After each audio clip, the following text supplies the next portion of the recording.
child lost, will you stay and keep quiet? Will you people stay and keep quiet? The presidency now is calling you, come, I want to help you. You don't want to appear. Will you agree? No. Now the first lady is calling you, come, I want to help you. Come to find your child, your missing child. Will you keep quiet? No. Child, there is God, oh. There is God, oh. The bloods we are sharing, there is God, oh. There is God, oh. There is God, oh. There is God, oh. There is God, oh.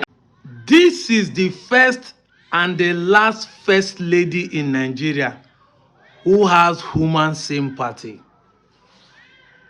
Fulani do not attack any place in Bayelsa. Fulani do not attack anywhere in South. Fulani do not attack any Ijaw tribe. But this woman has a human sympathy and was crying on the national TV. We all turn it to joke and a sight of mockery. Wale Soyinka, Tunde Bakare, pastor. Adeboye, pastor. Femi Kuti, they all did protests against his husband. They all call her hippopotamus.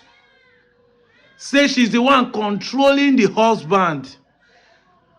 Say she married to a drunkard. They are not worthy to be the first family in Nigeria. She's not worthy to be the first lady. She's not educated.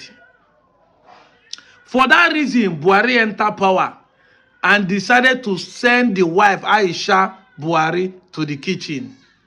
To the point that the first lady ran away from Nigeria and started living in Dubai. How it end? What is the success of Buhari? Now we have a first lady, seemingly, who is also a pastor and educated. We have a first lady who now Fulani attack his own community, his own tribesmen, his own region, his own political region. They are quiet. Tunde Bakare is quiet. Paul of Us on the Rock, who told us that Saul will come before David, they are quiet. The kings who say that the Igbo people will be chased to the lagoon, they are quiet. The first lady was quick to run to go and have breakfast in Washington. When they say that the Fulani are killing Christians in the north, they ran to do what they call, lobbying with Nigerian money. Now they are kidnapping students, children, and unaliving teachers on a national TV. None of them is speaking. And someone wants us to believe that Igbos are the problem. Hey, Jesus Christ of Nazareth. This is why I will blame Jonathan. If whatever reason that made him want to run for presidency is because he was pushed to come and share the vote of Peter Obi, I don't want to lay cause because he has no power. Cause no get power. But it's going to be a shame if Jonathan saw his name by coming to campaign.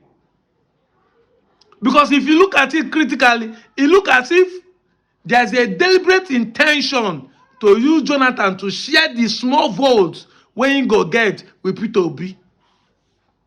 Because if actually Jonathan is not working for Tinubu government, today now as we are talking, so people like Wike would have been fighting Jonathan.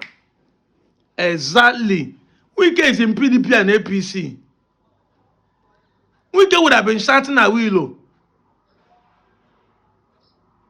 So tell me why Jonathan is coming to contest after all the ridicules that the wife and him got from these particular people. But again, I know that the politician does not have shame. And that is why, if you are supporting them, you must learn that at the end of the day, politicians will still be a politician. But you are going to be the one losing at the end of the day. Go get your PVC and vote the right person.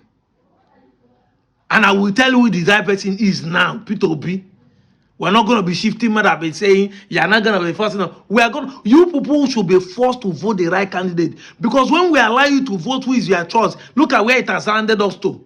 Your choice is the worst decisions you are making, and your decisions are determining destiny that are perishing today in the hands of Fulani herdsmen. Imagine saying an Igbo man their power. These things are happening. Just like in time of Jonathan, these things are happening. Imagine how you would have turned this country to. Protest strike would have been going left and right. But today, the whole Southwest are quiet. Your own people are being murdered, but because your brother is there, you are quiet. The same thing happened in the North when Buhari was there. I'm out of here, Joe.